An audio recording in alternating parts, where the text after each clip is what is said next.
ഞാനിപ്പോൾ പോകുമ്പോൾ എൻ്റെ നേവൽ കാണുന്നു, ക്ലീവേജ് കാണുന്നു, അല്ലെങ്കിൽ ഒരു ഫാഷൻ ഡിസൈനർ, ഒരു വെയർ ഹോസ്റ്റസ് ഒക്കെ ആയിട്ടുള്ള എനിക്ക് അതെൻ്റെ ഈ പ്രായത്തിലുള്ള ഒരു 10-15 വയസ്സായി എനിക്കിപ്പോൾ ആരുടെയും അനുവാദത്തിൻ്റെ ആവശ്യമില്ല. പക്ഷേ ഞാൻ ഇതുപോലുള്ള സാധനങ്ങൾ യൂസ് ചെയ്യുക, അല്ലെങ്കിൽ പബ്ലിക് നോയിസൈസ് ആവുകയോ അല്ലെങ്കിൽ ഇതാവുകയോ ചെയ്യുമ്പോഴത്തേക്കും അത് ഞാൻ ബാധ്യസ്ഥയാണ്. സമൂഹത്തിനോടാണെങ്കിൽ എൻ്റെ വീട്ടുകാരുണ്ടെങ്കിൽ എനിക്കൊരു കടമ, ഒരു കമ്മിറ്റ്മെൻറ്റ് ഉണ്ട് എന്നുണ്ടെങ്കിൽ അത് ഞാൻ ചെയ്യാൻ പാടില്ല. അതാണ് അതിൻ്റെ ഒരു അർത്ഥം.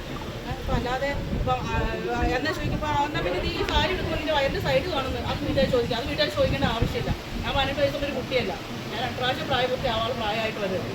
അതുകൊണ്ട് പിന്നെ അത് നമ്മുടെ വസ്ത്രതാണ്, അതൊന്നും ആരും ബാധിക്കുന്നൊരു കാര്യമല്ല. ഞാൻ ബിക്കിനി ഇട്ടുകൊണ്ട് ഈ പരസ്യമായിട്ട് ഞാൻ ഇവിടെ വന്നിരിക്കുന്നില്ല. ഞാൻ എന്നിപ്പോൾ ഒരു ഓരോ സ്ഥലത്ത് പോകുമ്പോൾ എനിക്കറിയാം, ഒരു ഫാഷൻ ഡിസൈനറായി എനിക്കറിയാം എങ്ങനെ ഏത് രീതിയിൽ ചെയ്യണം എന്നുള്ളത്, എങ്ങനെ രീതിയിൽ എൻ്റെ കോസ്റ്റ്യൂം ഡിസൈൻ ചെയ്യണമെന്നുള്ളത് അതേ രീതിയിൽ. ഇപ്പോൾ എനിക്കൊരു 150 കിലോ വെയിറ്റ് ആയി, അല്ലെങ്കിൽ പോട്ടെ ഒരു 100 കിലോ വെയിറ്റ്, എനിക്ക് ആ രീതിയിലുള്ള ഡ്രസ്സ് എനിക്ക് യൂസ് ചെയ്യാൻ പറ്റില്ല. അപ്പം എൻ്റെ ബോഡി എനിക്ക് ആക്കിയാക്കുന്ന സമയത്തുള്ള എനിക്ക് പറ്റുള്ളൂ. അതും ഇതുമായിട്ട് നമ്മളുടെ പേഴ്സണൽ, നമ്മുടെ അഭിപ്രായം, അല്ലെങ്കിൽ നമ്മുടെ വേഷധാരണം, അല്ലെങ്കിൽ നമ്മുടെ ജീവിതം, ഇതെല്ലാം വേറെ വേറെ തന്നെയാണ്. അല്ല, അത് വെച്ച് നമുക്ക് ആരെയും ജഡ്ജ് ചെയ്യാൻ പറ്റില്ല. ഇപ്പോൾ പലരും ഈ മുടി വളർത്തിയ പിള്ളേരെയൊക്കെ കാണാൻ പറ്റിയ ഒരു ചൊറിച്ചിലുണ്ട്, ഭയങ്കരമായിട്ട് മുടി വളർത്തി.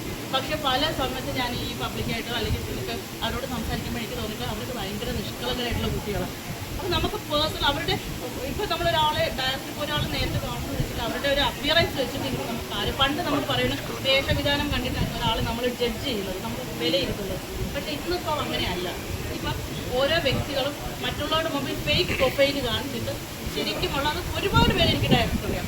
ആണിനെയും അറിയാം, പെണ്ണിനെയും അറിയാം. അപ്പോൾ കല്യാണം കഴിയുമ്പോൾ ഈ ഇൻഡസ്ട്രി തന്നെ കല്യാണം കഴിയുമ്പോൾ പലരും അത് മറച്ചിരിക്കുന്നുണ്ട്.